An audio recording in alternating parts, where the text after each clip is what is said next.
All right, good evening, everybody, and welcome to our virtual Meet the Candidates for the Center Moriches Board of Education. We have 3 candidates running for 2 Board of Education positions tonight, and tonight's format is going to be as follows. Each candidate will have 3 minutes to introduce themselves, and they will be given 2 minutes to answer each question as we go along. Since we have 3 candidates, we will alternate who is first to respond. Candidates, if you can answer in less time, please do so, as that will allow us to get to as many questions as possible. All the questions tonight were pre-submitted by community members and reviewed by a very small committee at Moriches Community Center only.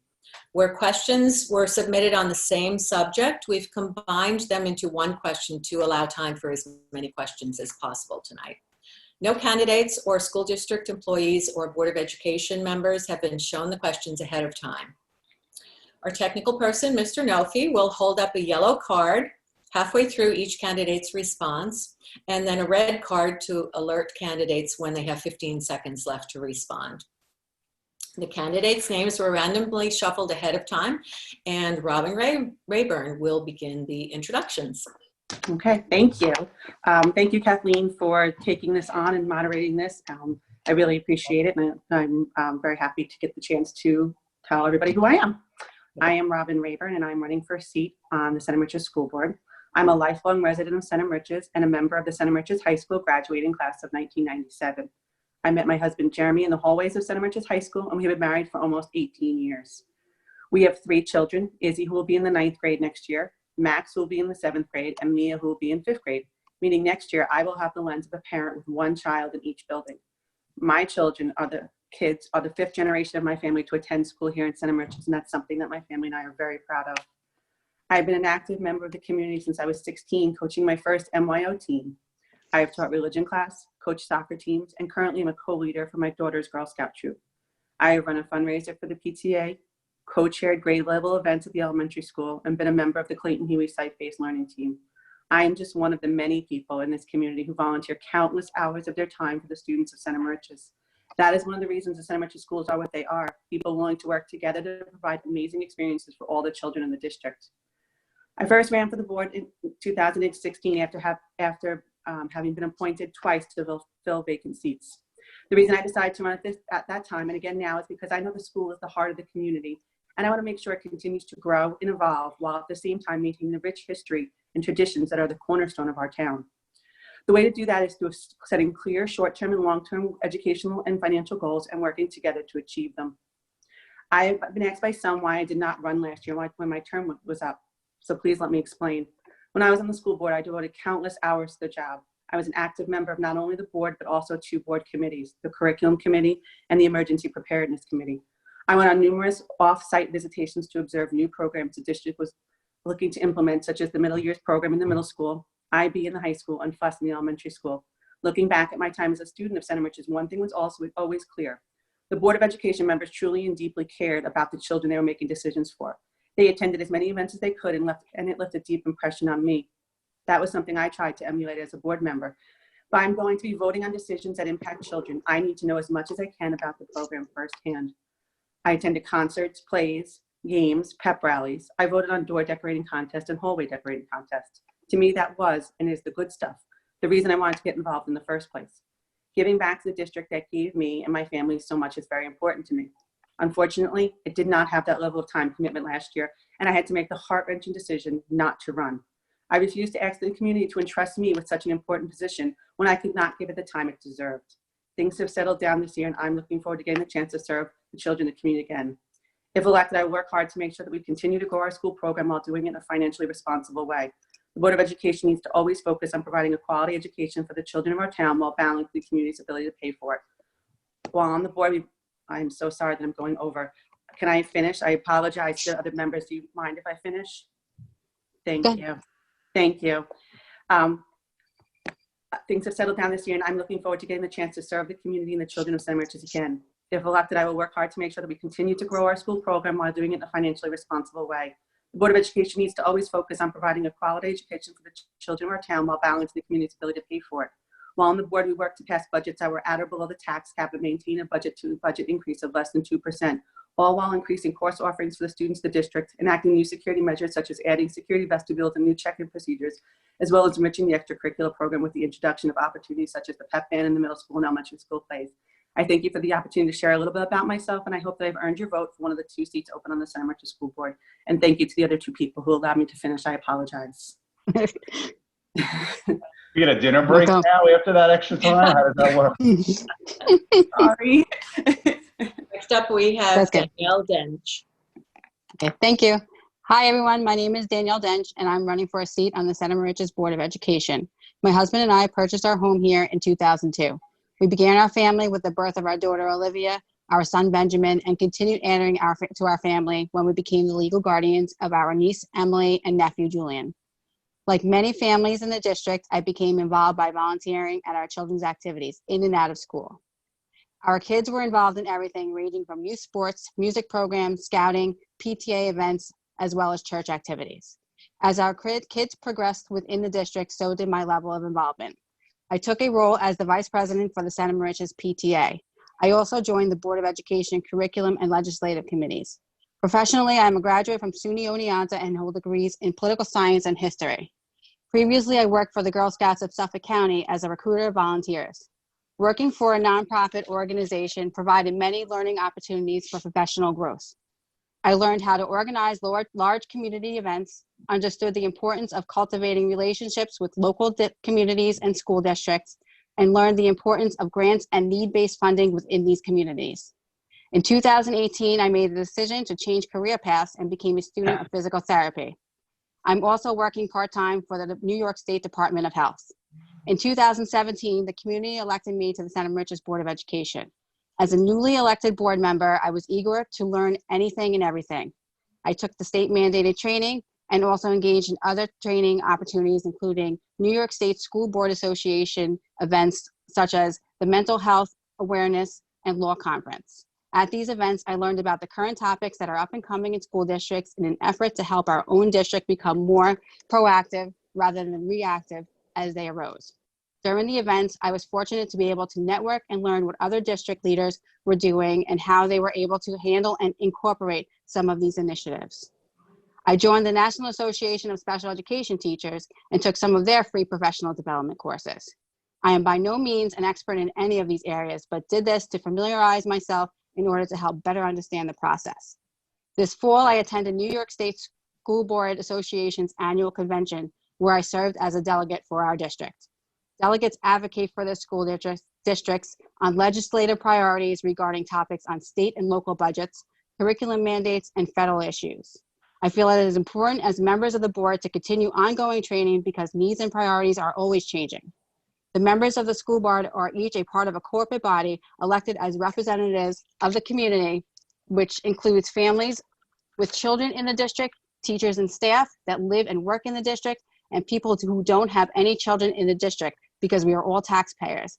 I hope that you will cast your vote for me and support our local school budget by voting yes on Proposition 1 and voting yes on Proposition 2 on the energy performance contract, which saves an additional 10% for our school district on June 9th. Thank you. Thank you, Danielle. Next up, we have Joshua Foster. Thanks, Kathleen. Hi, as many of you know, I'm Josh Foster. My extended family has lived in Santa Maricia's for 70 years. My wife, Nicole, and I moved back here in 2005. We have 3 boys in the district. Andrew's 14, Alex 10, and Jared 7. So 2 in Clayton, and Andrew will be starting high school. I have been a member of the Santa Maricia's Board of Education for the past 6 years, and I'm running for re-election. On the professional side of things, I'm a lawyer for a company. In that role, I spend a lot of time working on and negotiating contracts, budgets, and the operation of a relatively large enterprise. But I strongly believe in giving back to the community. That's why I've coached baseball for the Little League for over 10 years and the Red Devils travel team for 6 years, and I sit on the board of directors of both organizations. I've also helped with MYO basketball clinics over the last several years. The reason I ran for the board 6 years ago and the reason I'm running for re-election this year is to make the district better for our children. My main focus is and has always been improving the district while keeping within the school's budget and not overburdening our taxpayers.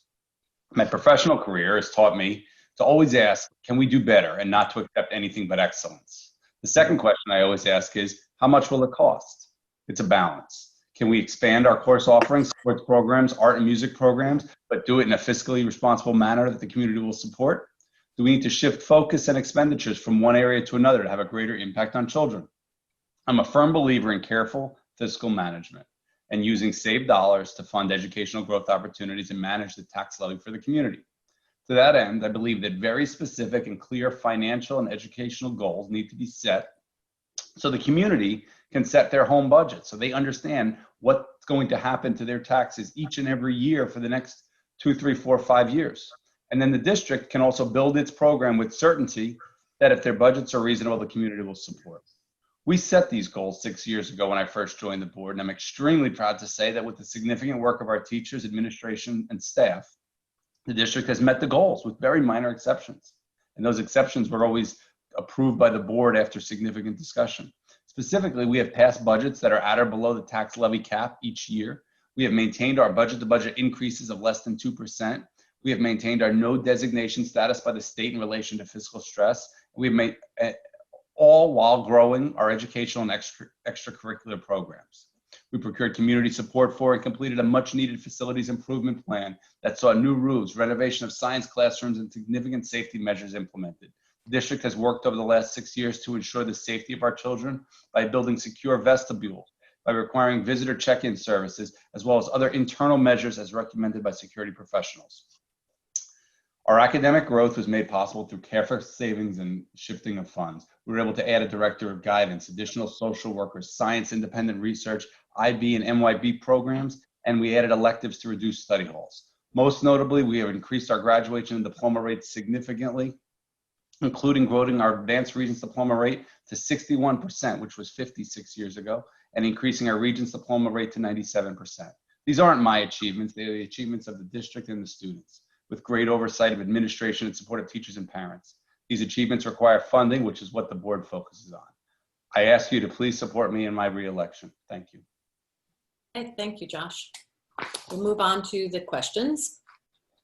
And since Robin started first before, now we'll move on to Danielle as the first person to answer this question, please. Okay.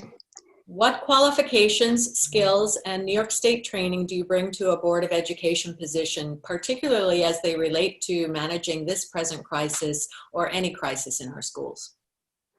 Well, I had mentioned in my bio that I had ongoing trainings, especially in my first year. I had taken other things in addition to what I had mentioned for New York State School Board Association. I had taken some mental health. I had taken mental health trainings. I had taken some workshops that were free at local colleges on current issues in education. Currently, I'm working for the Department of Health in research. So that's stuff that's going on actually, it's relevant to what we're going with now. I'm also a student, so I'm very familiar with the distance learning because I have 3 children at home that were participating in distance learning, and myself as well. So I've been aware of what's been working, what hasn't been working. Trying to think what else. It's a lot of stuff. I feel like all of these, the trainings that you do with school board that they offer all these workshops to their members, and some of these things, it's always relevant. So like I said before, the law conference that I attended, the legislative conferences, legislative breakfasts that I attended, those all have been beneficial in learning the current topics that are going on within the district and the changing climate. Okay. Thank you. Josh, you're next. Thanks. Yeah, so specific qualifications and skills to be a board member. I mean, I've done all the required trainings as well. And the 6 years that I've been here and focused, I think that absolutely adds qualification to me to be reelected. From a financial perspective, as I said in my opening, I spend day in and day out, at work managing budgets and kind of operationalizing, plans, setting a goal. We call it an AOP, an annual operating plan, and then putting steps in to achieve. But more specifically, and I think this is kind of interesting, it's an interesting question, with regard to the present crisis, I've spent, the last 10 or 12 weeks on a daily basis in a bunch of different realms, figuring out how we can kind of operationalize and continue in a distance environment, whether it be through, managing branch operations for 200 branches worldwide that go on rolling and opening closures, implementing social distance measures, to kind of the most significant time crunch. We had 3 factories in Mexico close as a result of Mexican legislation tied to kind of the COVID issues. And we were able to work to implement safety measures to make sure our people were safe while continuing to manufacture or resuming manufacturing. So kind of a Herculean effort by a significant team, which I continue to play daily a big part in. And I think that those learnings and kind of the initiatives that we put in place there are many of the things that, will come to play if, unfortunately, this crisis doesn't end here. Thank you. Thank you. Robin? Thank you. So what qualifications and qualities, I too have taken all the required Board of Education courses, which I think absolutely are extremely helpful in knowing how to handle being a board member. I also am a certified English and Social Studies 7 to 12 teacher, which I think in this point, in this time, is very important to have, because we're dealing with the education of our children. We're dealing with such a change that nobody could be prepared for, and it's going to require a lot of thought, a lot of experience. I worked with middle school children for the years that I taught, and I think that all kids you're going to have to understand that their needs and their social and emotional health, and being a teacher, I think that is absolutely very helpful. Quality wise, I think that my ability to jump in and get involved when even before I decided to run for the board, when this whole when the changing in grading policy, when we moved to distance learning, I reached out right away to the school to find out what is being done and what I could do. And I was put on the school reopening committee as to be a voice, to be a parent representative. And I think that definitely, my ability to listen, to learn, to add input is going to help at this time. Thanks. Thank you. Okay, in the event the governor reduces state aid by up to 20%, as he has threatened to do if New York State does not receive additional federal aid, how would you address the budget gap such a cut would create? What specific cuts would you propose? And please be specific and with specific examples and the approximate savings associated with each. And Josh, you'll be first for this. Sure, thanks. So, I'm going to be a little bit careful here because, as a current board member, we've obviously talked in depth about the specifics. And, I don't want to, kind of the thinking there, but I'll walk through my personal thoughts as opposed to the thoughts of kind of what been kind of kicked around. If there were a 20% cut, obviously extremely detrimental. 20%, I think, is about $1.3 million. And I know that's not exactly, 20% of our state aid, but when they talk about 20%, it's 20% of certain portions of the state aid. So it's $1.3 million, I think, is what we're really talking about. Whatever you look at, what you would have to cut to get somewhere, it's a give and take. And from my perspective, you first look at areas that don't necessarily directly impact kids and kill something that you started in a program. So, for example, very simple to say, we're going to cut all of these electives and that will save us $300,000 or $500,000. Very difficult to do that because now you have kids in study halls, and I don't advocate for that. I advocate, kind of the words I use are looking at non-core areas first. So to the extent you can you provide the same service to your students with less support staff? And if you looked at that, you probably could and save, while it would be very taxing on others, $200,000, $300,000, $400,000. Can you manage for a year or two through a tough period of time by having maybe 1 or 2 slightly larger classes and save another $200,000 or $300,000, or larger classes, but where you may not see an enormous impact? And then can you pull out those things that, while you may not like to have, like painting, like extra, guard booths and things like that. I see the red, I'm sorry, to get the rest of the way there. Thank you. Thank you. Robin? Well, this is the stuff that kept me up at night while I was on the board, and this is the stuff that I look at going, oh my goodness, this is terrifying. I've been watching the governor myself, and every time he says that yes, this is the aid we're supposed to get, but yes, they might pull back the aid, your stomach drops because nobody, we're already, the board already had to make some really hard decisions this year and make some cuts, and nobody wants to lose the program that we've worked all collectively to build for the students of the district, while at the same time you lose over $1 million. You have to find places to cut. Again, it's very tricky, and I would never want to come out and say I'm going to cut this unit, that unit, because that's not how being a board member works. They should never hear anything, like your thoughts on let's cut this position. I feel in a forum like this, because these are people's jobs. These are, respected members of our community and our community of educators. And I would never want that. I think that we, again, have to look at any area that it will not affect program and have the least impact on kids. Look at contracts, look at, reach out to every bargaining unit and see if they'll help. I don't know what has been done this year. Because I'm not currently on the board, but I'm going to imagine the current board has done that. And I think that, you go back and you can see what people are willing to do to help so that we are all, in this together for the kids. Thank you. Danielle? Thank you. I agree with Robin in that I think we do also need to work with all of our staff in terms of the bargaining units and, have that constant communication as far as what type of accommodations that they can do to help us get over this hump. I do think that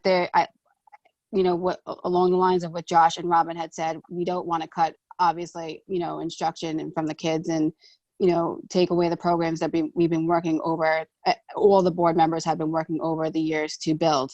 We do have a declining enrollment. So, some of the things that I might want to look at is something like, transportation. I know that we, as a board, have been looking at some of the issues with our transportation because we do have a lot of people that bring their kids to school. There is a drop-off, so that might be an area where we might be able to get some savings. Obviously, some of the extra things that we would lose. I don't want to cut clubs and sports. Nobody wants to cut, the monitors and that are in kindergarten. When my son went to school in kindergarten, he was 4. So we had a monitor in there. He couldn't tie his shoes. And, they're very valuable just as the teachers are and every staff member that belongs there, that works there, I'm sorry. But I would like to look at creative ways to try and get those, make those gaps filled, maybe by working with our local community organizations with some of the enrichment programs and maybe build upon them until we're able to get back those programs that we may have had to have cut as well. Obviously, not knowing is really difficult to plan with a budget for our district. And I hope that we don't get cut. Thank you. We all do. Some of your comments lead into the next question, which is enrollment of tuition students is declining. What is the cause and what would you do to reverse the trend? And if it would save the district money, would you consider eliminating tuition students from outside districts and why? I'm up, right? Oh, I'm sorry, and we go with Robin. Yes. Yeah. So, we've been aware that our enrollment of tuition has declined. One of the main reasons is because the population of the East Merches district has also declined. So we're pulling from less kids. So naturally, the number of students is going to decline. I don't know this year how many specific. I don't know if the board do we know specifically how many we're getting. But I think that this is something that I've had many conversations with people, and actually I was laughing because my grandfather, when he was on the board, they looked at the same thing. This is a process, and this is something that this community has been grappling with for, that was the 70s and the 60s. It was a long, long time ago when he was on the board. I think that we're doing, as a board, as a district, we are doing a great deal. We're adding to our program. We are showing that we are not just a sports school, that we are a school for all kinds of kids. We are meeting the needs of all different learners. We are providing an education that is well-rounded in extracurricular activities, bands, choruses, all sorts of things. And I think that is a positive. I also think that a lot of the students come from East Merches due to the relationships that the community members have with families in East Merches, playing for local sports teams together. That's how you build things. These are all kids, and these are great opportunities. And the families in East Merches have a horrible choice as 8th graders. I've lived that as an educator there. For an 8th grader to have to make this decision is extremely difficult. And I think that, just our community involvement, with those kids and relationships built will also help our district. Thank you. Danielle. Oh, it's me. Okay. With the declining enrollment, I think there's two different reasons why. I say, as far with the special education, there's a lot more involved with that enrollment and a lot of cost to different districts. Whereas, say, the tuition for a general ed student, say, average is $15,000. A special education student comes with additional services, which is could be about $100,000 in tuition. I'm just doing a rough estimate that includes OT, PT, or and transportation. So it is cost effective for a lot of districts if they can provide those services in those districts to keep them in-house. So that's why I think we've had a declining enrollment in that area. As far as the East Mauritius students, yeah, they do have an declining enrollment, but they do have West Hampton and ESM as their options as well. And when you have options, just as you have different kids that with different personalities and, different interests, they're going to go to where that is, where their friends go.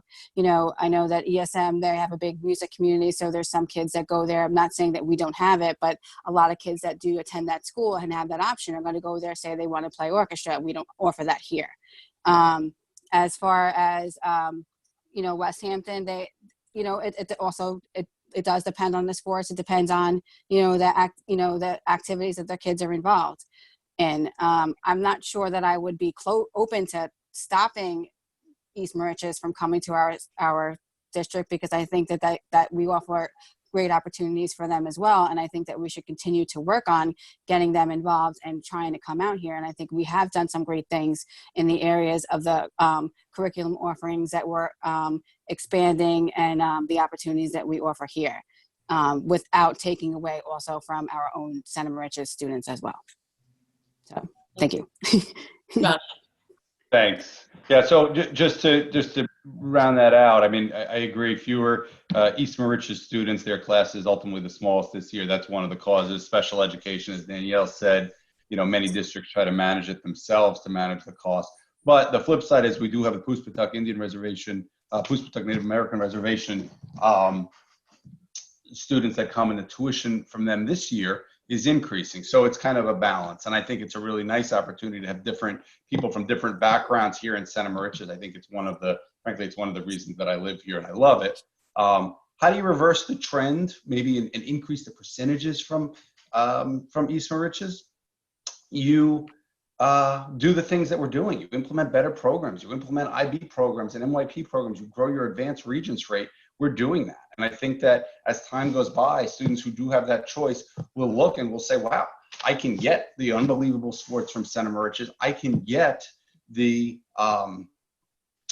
great advanced regents, the great programs, the MYB and IP program. Those aren't in West Hampton. They aren't in ESM. Let me come there. And then considering the elimination of tuition, I think that the special ed tuition really enables us to provide great services to our kids that are here, because we can kind of offset a bit. And the same holds true with, the East Mauritius tuition. So I think while you don't want to be reliant upon it, I don't think that considering the elimination would result in a savings. And I think we are able to, with those extra dollars, provide better services to our kids.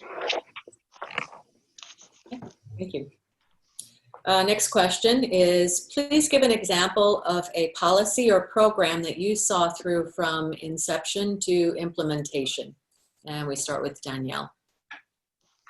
A policy or program that I saw from inception to implementation. Okay, well, I've been on the curriculum committee for quite some time, and two of the programs that I have been involved with there's three actually. There was the FLES program, the we were part of that when we were exploring Flex and FLES, and that has been implemented throughout the district. The MYP and IB, I had been involved in that from the beginning. And also one of my biggest concerns when I got on the board is we did not have a lot of representation in BOCES in like technical programs. So one of the things that I had worked with Raina to help with our assistant superintendent of curriculum was our school to business partnership, trying to develop, we're actually still doing that, trying to develop partnerships with local businesses and students, and also looking and exploring ways to have some sort of BOCES program or CTE program within our district instead of trying to outsource it, because basically the transportation course is a bigger part of the financial aspect of that program. So we're still looking into that as well. Okay. Josh, you're next. Sure. Thank you very much. So, I mean, I think from an umbrella perspective, it's putting the goals in place to have those policies and programs come into play. And it's something that I felt strongly about when I started, and you know, we've done that and we've achieved them. So I think from the top level down, that's the first, whether it be financial, educational, you know, athletics. But, you know, from a specific perspective, absolutely. I mean, as Danielle said, MYP and IB and FLES were all things that really kind of drove and supported those educational goals. And, you know, we were all directly involved with that. One of the things that kind of was near and dear to my heart that, you know, I really pushed hard for and worked with the team a lot was a science research program, which to me was an exciting program that allows kids to kind of think outside the box, excuse me, and follow their own path. So I'm really, really proud of that program. I think it's worked well. And then, you know, kind of the you know, as I like to think about it, the excellence in guidance. You know, we had a lot of kind of community concern around how can we be better in guidance? How can we get better information out? And I think that we're, you know, we put in place procedures to be on that path. So between those, you know, kind of those groups, but all under that goals umbrella. And Robin. Like Danielle, I've been on the curriculum committee, and Danielle and I have actually worked on a lot of these things together. For me, the program that really I'm most proud of and have been able to go from really just the research of and to full implementation is MYP and IB. I was able to go on multiple visits to different schools to learn about the program and to really get to see not just, you know, you can read about programs, you can hear what the leaders have to say, but to be able to see the students, to see the program and how it affects the students, to speak to students. That was such an opportunity, and I was, you know, so happy to have it. I then have met with the leaders that IB sends to kind of give you your status and then to determine if you're ready for authorization. So I've met with them on the MYP side, and I've met with them on the IB side. And really, I even got to meet this year with them, even though I wasn't on the board, as a parent member, to kind of finish and see it through. And I really think that the district as a whole has done an outstanding job of bringing this program in, and not just throwing it down anybody's throat. It's been very carefully done and strategically done. And I think that, you know, the staff members involved have been tremendous. And so this is something that I'm definitely very proud of, considering, you know, it's such an amazing program for all the kids of the district. Thank you. Do you agree with the current number of administrators district-wide, given that neighboring districts of comparable size seem to operate with a leaner administrative staff? Would you consider cutting administration positions and salaries to save money? And we start with Josh this time. So, sure. You know, the part of the question where they said neighboring districts have fewer admin, we've looked at that, you know, 6 or 8 times over the last 6 years, and everybody counts their admin differently and you know, includes different groups. I personally believe that we are extremely lean now. We reduced over the last number of years from, you know, an AD to an AP. We consolidated that position. We did add a director of guidance.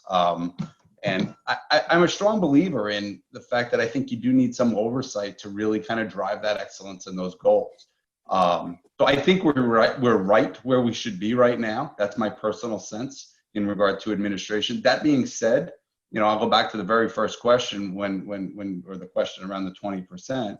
To the extent that you needed to cut to hit that 20% and you were able to, I'd absolutely say, for a short period of time, if it doesn't directly impact kids, I would prefer to do that than, for example, have 30 kids in a class because you work at the teacher level. My preference would be no, not to. I think we're right. But if you were really squeezed and you had to, I think that's something you have to absolutely have to look at and weigh along with the other, the other potential cuts. Robin? Okay, I agree with Josh. It's very interesting. Districts have a lot of flexibility in what they deem administration, what they call the titles that people have. We have worked very hard, I feel like, to bring down the number of administrators. We had an AD combined with an AP and take on a tremendous job saving the district quite a lot of money. We have added in an area of where the community has spoken and said that the district needed focus. I think that we are where we're supposed to be. I think the health and safety of our children is extremely important, and having as many people ensuring that our children are safe while they're in the districts is one of the main roles of an administrator. I also agree, though, if we're looking at a 20% decrease in aid, everything has to be on the table. And, the least impact to students and their education has to be the priority. So again, if we had to, not what I would want to do, but again, everything is on the table at that point. Danielle? Okay, so my first year here and before I ran, that was one of my biggest concerns, was the size of our administration and not understanding how that, where everybody lied in that unit. I still have some reservations about how it is actually, how the number that we have and how we're stuck, how we're actually tied to them until a certain time period, which is 2023. Because of the situation that we have now with our possible budget cuts. It provides little, it has nothing to do with job performance or whether they're, good, bad, or indifferent. Like I said, it's more about what we have to honor in our contract. My first year, I had asking about, teacher chairs and department chairs, and if we can do that, like having, a science department chair. We do have a science department, but same thing for social studies, same thing for math. And had we explored that, because I think at the time when we looked into it, it was about an additional $40,000. It wasn't advantageous in our budget because of it. But if we had done that when I had suggested looking into it and maybe delved into it a little further, we might have been a little more, I think, prepared to, if we had to make some cuts, have people that were in those leadership positions as just a teacher to help get us over the hump with our budget as we are now.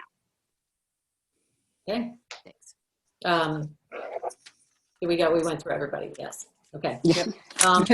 The follow-up question that several people actually wrote in about. Do you agree with the board decision which was made to extend administration contracts before they were due to expire, and why? Is it prudent to make decisions which have long-term impact to the district just before newly elected board members begin their term? And we start with Robin this time. Okay, well, do I agree with those decisions? I do, because I voted yes for them. So I agree with the decisions. When the contract was extended the first time, it was, when the contract was, I'm guessing that we're asking about in June, right before, in June of last year. Is that? That seems to be the implication. It wasn't specific. Got it. Okay. So in that contract, when you negotiate, when you negotiate anything, nobody's going to be happy. That's almost the hallmark of a good negotiation. We did agree to maintaining the current number of administrators in the unit, which at this time, it makes it a little bit more difficult, but we did realize some savings for that. The administrators did agree to maintain their very low cost of their raise, which is tied to the CPI, or the tax cap, which whatever one is lower. And they got rid of a stipend, and they agreed to go on overnight trips, which is something that the community has pushed for and has, enjoyed. So, was it in a negotiation? It wasn't ideal across the board for anybody, but again, I stand by my vote there. Danielle? Oh, me. Hi. I don't agree with that situation. I didn't vote for that contract extension for many reasons. Obviously, you're putting somebody in that is going to have to deal with a spending plan for additional years, because now we have to incorporate those salaries into the budget until 2023. It doesn't give us any flexibility and leverage, and say there is some growth, and say that our principal was amazingly awesome. And I'm not saying he's not or isn't, or I'm just saying, but say he was so good that he could be, he just took on so much stuff that he was able to be the principal, the vice principal, and say the director of guidance. And he was that good. We don't have that flexibility within that contract to even negotiate and change those positions. And now we have a whole new board and a new superintendent that has to make do with, a spending plan that's kind of, crippled by the current situation, and have to try and figure it out. And there, it just puts us in, it's a difficult situation, because if it's supposed to be for everybody in the community, you want all the people that are going to be making those decisions, who, even if it's a changing board, to still be able to make those decisions, not be locked into the positions of previous board members. So I'm going to walk through quickly the kind of backgrounds. I think it's important to have the whole picture. I hope you guys all just bear with me for a second. But first, just the way that the board and voting works, the board that's in place makes a decision, kind of from a legal perspective. And you always bind future boards, whether it's a 1-year contract, a month before, 6 months before, 9 months before, 2 years before. But in 2016, the CMA president came to us and they wanted to extend the contract at that time. And they wanted a salary increase for a principal. And, we were willing to talk about that.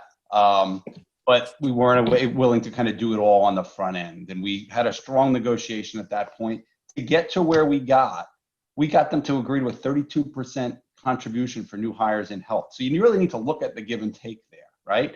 They also agreed to one of the lowest which is the highest in the county, by the way. They also agreed to one of the lowest in the county increases tied to what we can raise. So we were sure that we were never going to take from the program to pay an administrator, right? So the health in and of itself, $4,500 per year for each new hire.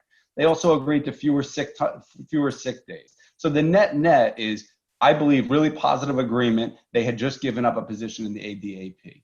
When they came to us last year, they were seeking significantly more increases in the 2 to 3% range.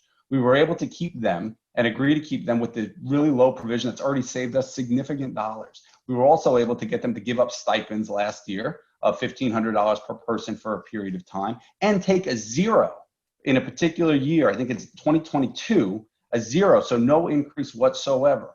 Did they continue the provision to maintain positions that was put in 2016 when they had just given up a provision? Yes, but on a net basis, the incremental dollars are extremely small in having to keep somebody. But moreover, given the good relationship with the union, and obviously can't divulge any confidential information, I think that what you do is, when you come to a specific situation that's unforeseen, you go to them and you negotiate, and if they're reasonable, you get to the right point. So I see it, Bill. Thanks. So yeah, I absolutely support, and I would do it again, because I think the reasons are, really clear and right at the time. Thank you. Okay, next question. With the recent spotlight on racism, and given our diverse student population, are you open to review of district policies that may intentionally or unintentionally support racism? What do you think our district can do to improve among all age students, understanding and empathy of the challenges and biases people of color have faced and continue to experience in our country? And Danielle, we start with you. Okay. Yes, I'm definitely, that's something that I would like to incorporate into our board goals. And we were actually having these discussions in recent conversations. in light of all of the stuff that is going on. I had originally, when I had first got elected to the board and I was asking questions about some of our policies and some of the things that we do, I was trying to bridge some of the bridge some of like the disconnected populations that I feel are in our district, in terms of we have students from East Mauritius and we have students from the Puspatock Reservation, and I always felt that we were it was the school community was very separate from some of these populations. So I wanted to do something on the reservation. I know we have a liaison, but I did want to do something like a parent teacher or some type of something with a PTA type of involvement with the Puspatock, have them have their own branch like we do have for like the elementary school and middle school. Definitely take some more policies towards some of the way that we do our discipline, look at some of those statistics in our data in terms of like the rates and how we are doing suspensions, and try and work towards goals of making our education and our punishments and everything, equitable for everybody that's in the community that attends the school. Josh. Sure. Yeah, I think you absolutely always have to review your district policies and provisions, and the short answer is we can all do better, whether it be this community or the country or the world, in ensuring that there's empathy and equity. And then you can kind of look at your metrics, as Danielle said, whether it be discipline metrics, exit metrics, academic achievement metrics, and making sure that you're providing equity across every kind of demographic that you've got. But you can also drive in, kind of start at the base, make sure that we've got proper diversity in hiring, make sure that the programs that we're running, whether it be clubs or other programs, kind of meet the needs of each of the individual constituents that we have in our school community. Because I think that the more that you kind of drive it and ingrain it early on, kind of the more second nature it is. And it's not necessarily something that you then have to remediate and teach. It's something that's really homegrown. So absolutely think we can do better. And it should be something that, as Danielle said, I agree, it should be something that's in our goals. Robin. I absolutely agree with both Danielle and Josh that, the policies definitely need to make sure that our policies are absolutely looked at.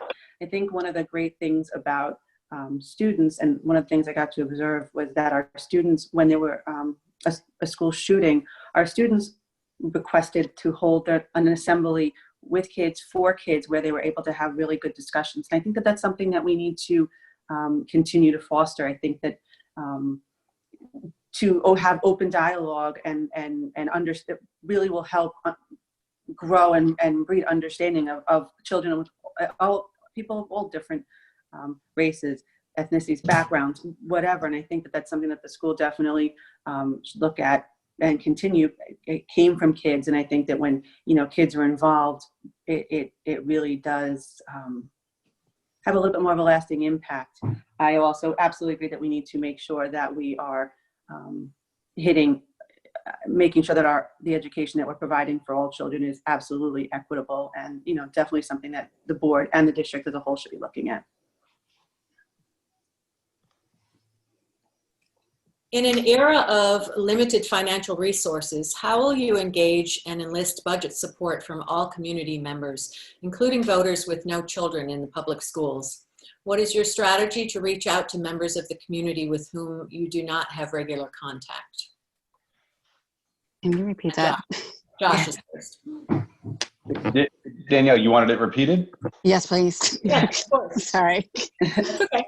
In an era of limited financial resources, how will you engage and enlist budget support from all community members, including voters with no children in the public schools?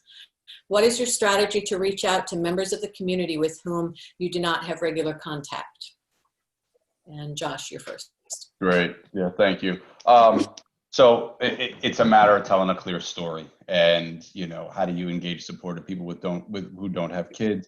You put together a very clear presentation with I think we've done this year, and then you get it out to them. I mean, in a non kind of COVID time, you go into different areas. You go to the firehouse, you go to the community center, you go and you present the budget. You kind of go on a bit of a road show. You invite people in, you do the things that we've done, which is live stream the board meeting presentations and host them and invite people in to see that. And I mean, frankly, I think one of the things that we're seeing here is you do a Zoom call and you allow people to come at you and ask questions and open it up and be completely transparent. And then how do you get support with people without kids? I think I'm going to go right back, and you're going to get tired of hearing, but right back to goals and financial goals so that people understand what they're spending their dollars on, right? If you don't have kids, you still need the schools to be great. You still need the schools to be great because it's great for your community. It's great for your housing values. And you show them that. You show them some certainty in what they're going to spend through clear presentations. You hit the goals that you set.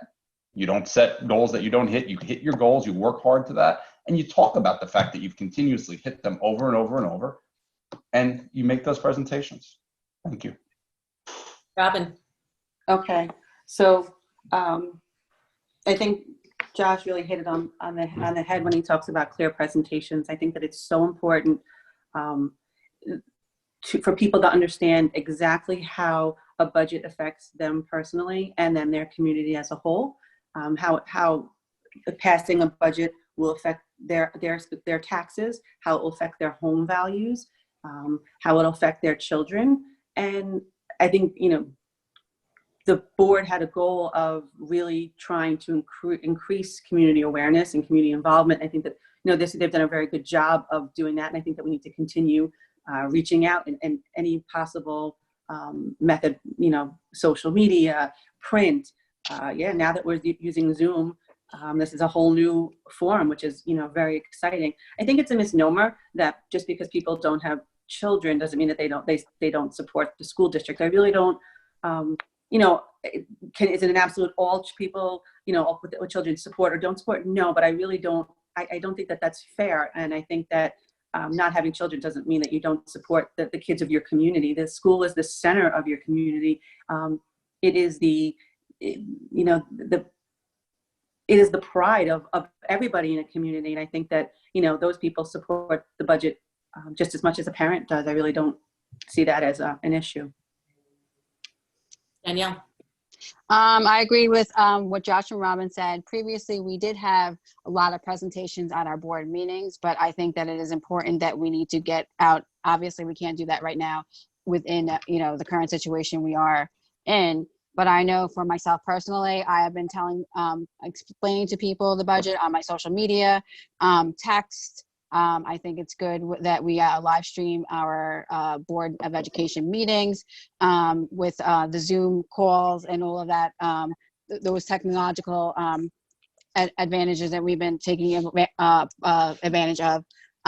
Also, I know that our superintendent has done I guess it's the YouTube messages, sending out texts throughout the district. We have, our Facebook, the Twitter feed that is also promoting the budget.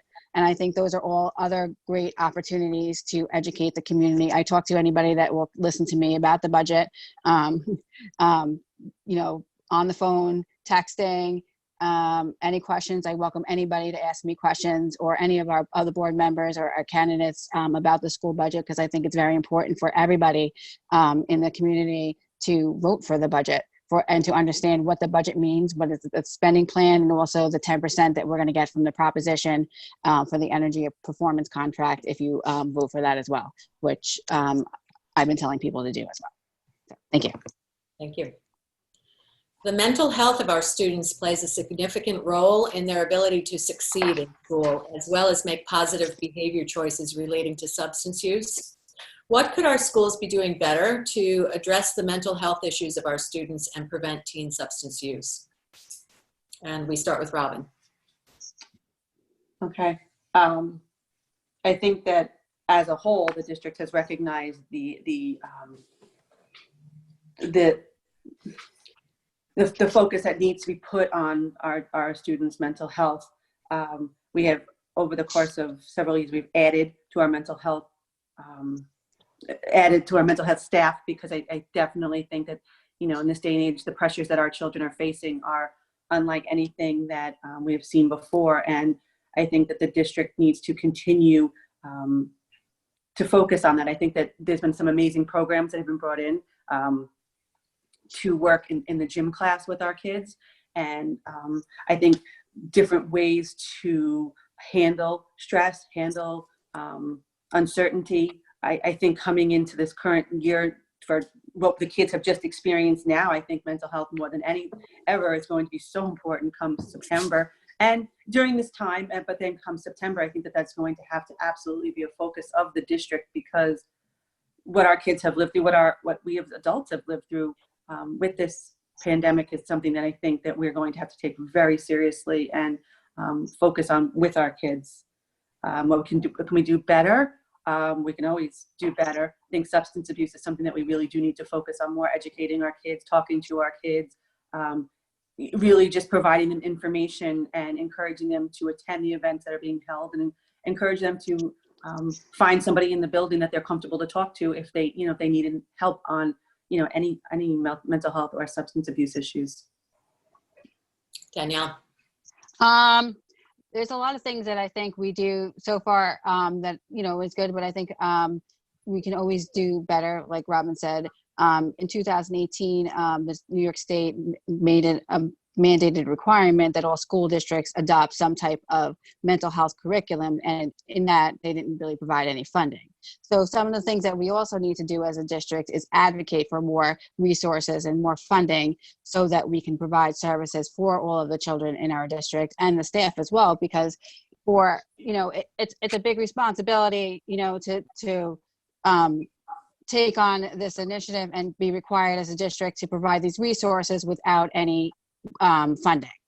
I know that when I went to the NISBA conference in the fall, they had there was a workshop on mental health, like first aid training for district leaders and for school staff. I think that we need to also be able to train all of our staff on mental health first aid so that they're able to also be a resource for all of the students that are requiring any type of services and assistance, so that it starts from the bottom up.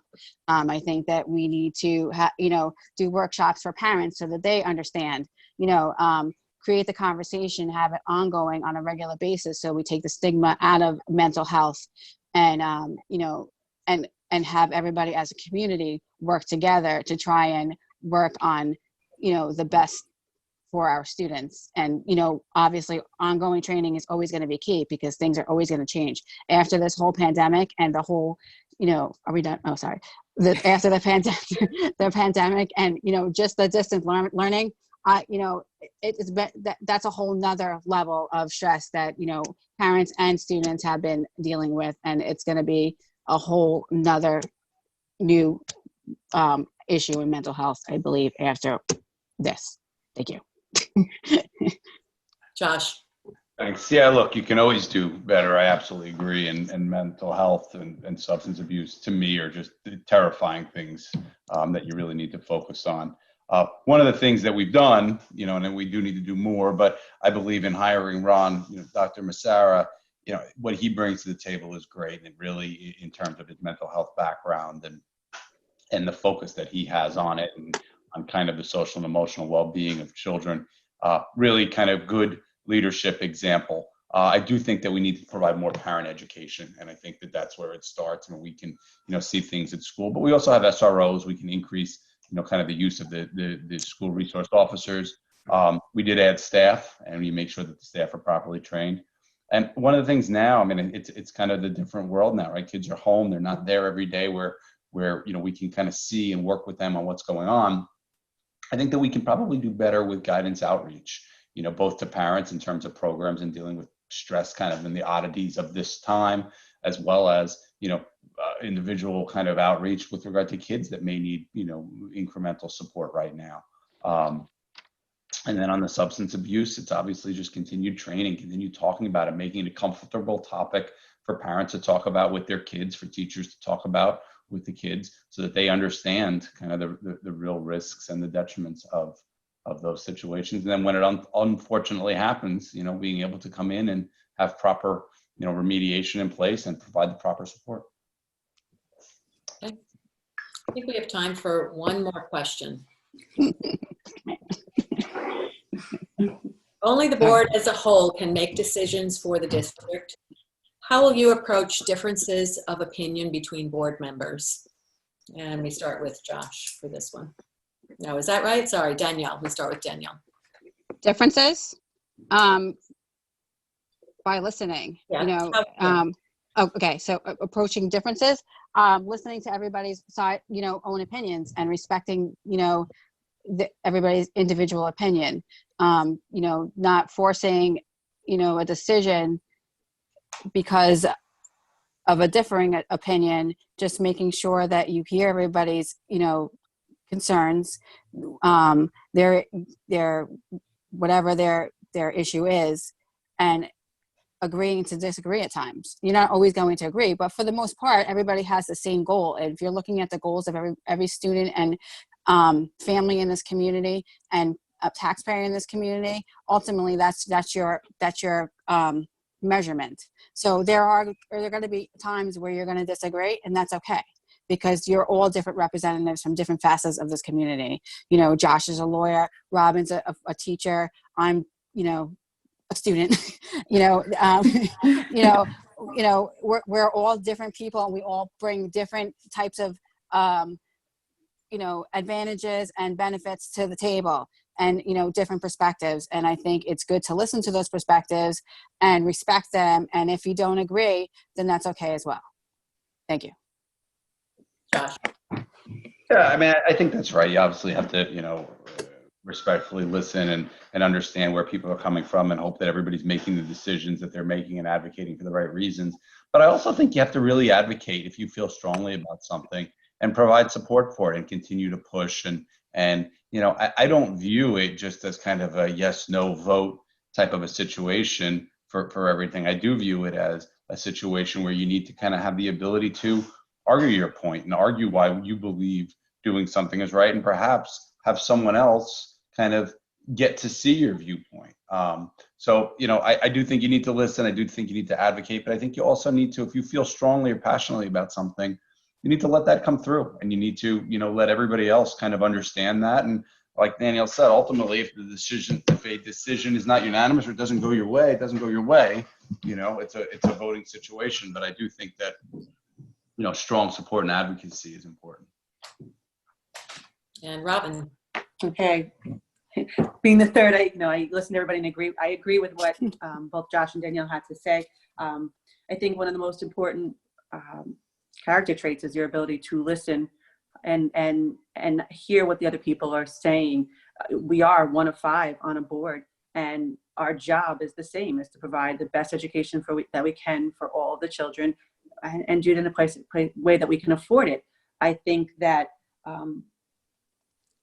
really listening to people, and then I also believe in taking my time. I've worked with both Josh and Danielle, and I think that that's something that I'm not going to be rushed into a decision. I think that, listening, taking time, taking a step back, doing some research on your own, and then coming back, and, sometimes you change your opinion. Sometimes, people advocate for their side, and, you really reflect and think about it. And you can't go in with your opinion is the only opinion. That's just not the way, things are. You need to be able to advocate, but you also need to step back and listen and, take in what other people have to say, and then move forward in the best way that, we can as a district. Okay, thank you all. And now we're going to move into the section where you all will have 2 minutes to make a closing statement. And let's just keep with the rotation. And so Josh, you will start. Great, thank you very much. So I thank everybody for the time tonight and listening to kind of our thoughts around the district and what we do if we elected. In sum, from my perspective, over the last 6 years, my tenure as a board member, I really believe we've done a better job as a district, and we've done it in a really fiscally responsible manner. If elected, I'll continue to push extremely hard to support the continued growth. I'll continue to require full and complete understanding of all finances and conduct full reviews to understand any unnecessary expenditures. I'll continue to ask, can we do it better, and how much does it cost?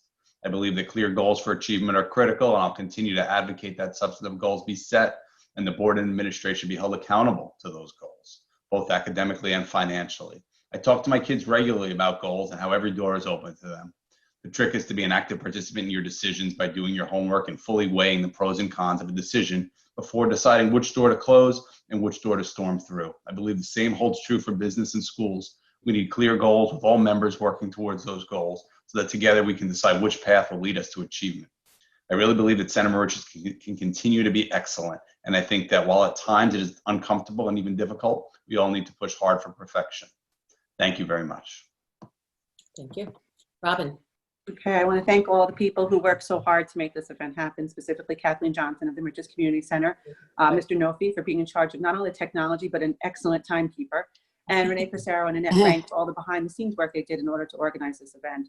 I also want to thank Josh and Danielle for taking time out of their lives and their schedule to participate in this forum and offering their views and thoughts on the topic. I think it was a great conversation, truthfully.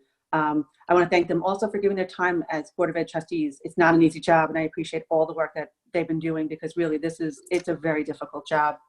It's funny, the last question kind of goes to what I'm about to say. If there's anything I want you to take away from tonight's meeting, the candidates, is that I am sincere in my dedication to the district and in my desire to continue the fiscally responsible progress we have made in the education program offered to all students. I do not claim to have all the answers to all of the questions people may have, but that would be impossible. What I do offer is my opinion. In my opinion, is one of my greatest strengths, my ability to listen to and work with all different types of people. Having been on the Board of Education, I know how hard it is for 5 people coming from different backgrounds and different life experiences to work together and make decisions that are in the best interest of the children in the community. However, that's the job.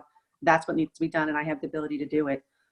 It's not always easy, but I will work to earn your trust so you can be secure in the knowledge that I'm putting the educational needs of this and the safety of the children of Center Moriches first.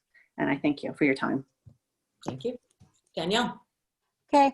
I'd like to thank all of you for setting this up. Kathleen, for Renee Pissarro, Mr. Nofi, and Annette Rank, Josh and Robin for the good discussions, and the community for their questions and their feedback throughout this process.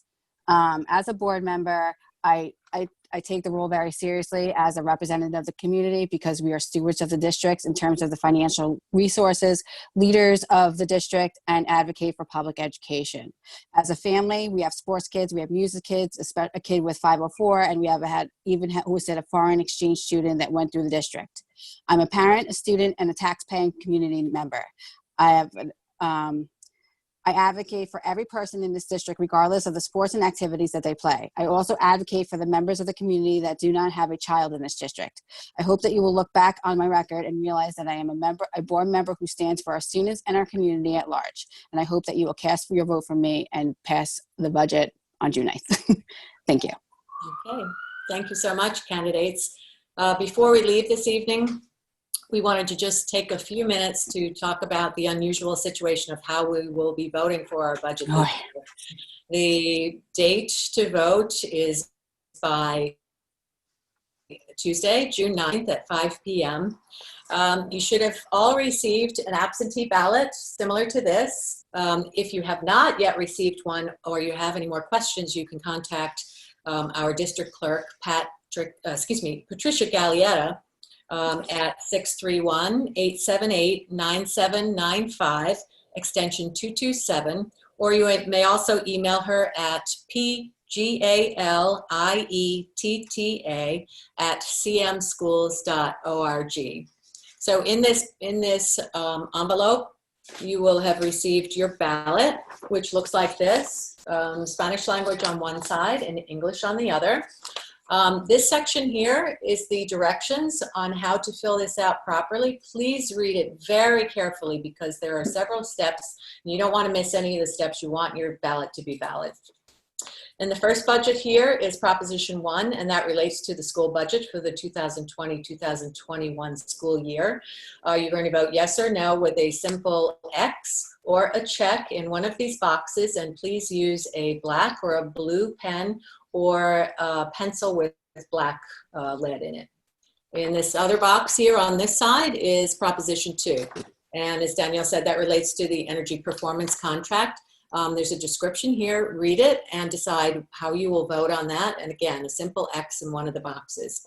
And then at the bottom, you'll see the candidates listed. We have 3 candidates for 2 positions, and then there are also 2 spots if you choose to instead write in a candidate or 2 candidates. So again, vote for only 2 candidates and mark it with a very simple X in the box or a check. Then you're going to take your ballot and you're going to put it into an envelope which is titled Election Material, Please Expedite. And it should have a sticker on it that already has your name and address information on it. So you're going to put your ballot in this envelope. You're going to seal it shut. Up here, you're going to write the date of the election, which for us is June 9th, 2020. And then on the back, you're going to read this statement of absentee voter, and you're going to sign and date that as well once you've read that and you want to complete your ballot. So then you're going to take this envelope and you're going to put it into this envelope, which says Santa Marici's Union Free School District. And you're going to put it in here and you're going to seal it up. Now, if they had come earlier, or if you were watching this earlier, you would have had a chance to mail it. But we would suggest at this point that you hand seal this and hand deliver it to the Santa Marici's School District Administrative Office, which is the white building on Main Street at 529 Main Street. I've been told there is a lockbox which will be outside the door of the entrance, so you can securely put your ballot in that box, and you must do that by 5 p.m. on Tuesday, June 9th, because after 5 p.m. they will be starting to count the ballots. Candidates, do you know, is there anything else I've left out? That pretty much covers what to do with your ballot, yes? Yeah. It's an unusual situation, but the governor has mandated that we all vote by absentee ballot this year, and so that's what we will do. So we appreciate you all tuning into our Meet the Candidates night, virtual, and we hope that you will exercise your opportunity to vote for the or against whatever you choose for the school budget and for the candidates of your choice. So thank you so much for tuning in with us, and we hope to see you again soon. Thank you, candidates. Thank Thank you. you.